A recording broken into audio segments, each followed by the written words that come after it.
ছাই হয়ে গেল, অ্যামাজনের জঙ্গলটা পুরো ছাই হয়ে গেল। তাতে তোমার কি? আমার আবার কি? ওই বিকাশ দা, চা দাও।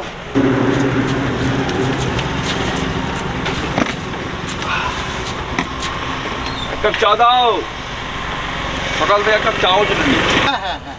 কি দেবো, ছোট না বড়? বড় বড়।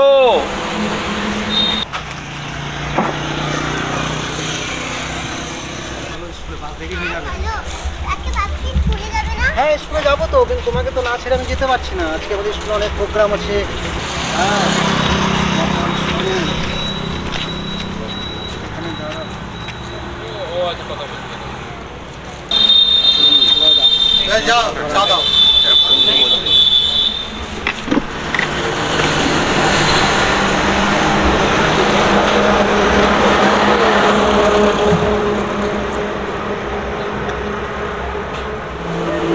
কি দিয়েছো এটা?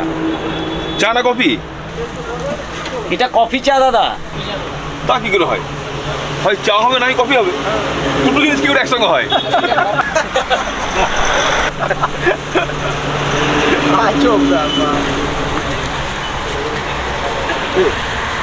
মাস্টার না?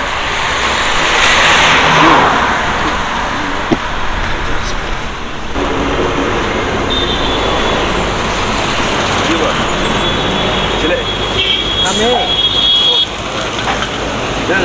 দাঁড়িয়ে কেন? একে স্কুল বাসা তুলে দিচ্ছি। কি নাম তোমার? ও ভালো না, কোন স্কুলে পড়ো?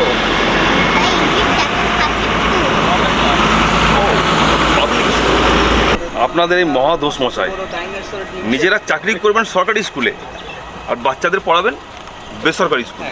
না না, উচ্চ শিক্ষার জন্য তো ভালো স্কুল পড়াতেই হবে। তার মানে সরকারি স্কুলে শিক্ষা দেওয়া হয় না? আপনি কি বলতে চাইছেন, সরকারি স্কুলে পড়াশোনা হয় না? তা না, সরকারি স্কুলেও ভালো পড়াশোনা হয়। আপনি কোন স্কুলে পড়াশোনা করেছিলেন, সরকারি না বেসরকারি? নিশ্চয়ই সরকারি স্কুলে। তো আপনার ছেলে মেয়েদের বেসরকারি স্কুলে কেন?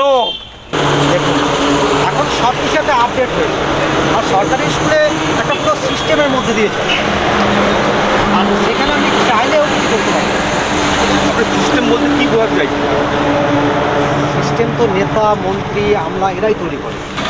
নেতা মন্ত্রী আমলা, জজ ব্যারিস্টার ডাক্তার, এরা এদের ছেলে মেয়েকে বেসরকারি স্কুলে পড়াবে, কোনো দোষ নেই। আর আমরা আমাদের ছেলে মেয়েদের বেসরকারি স্কুলে পড়ালেই যথেষ্ট।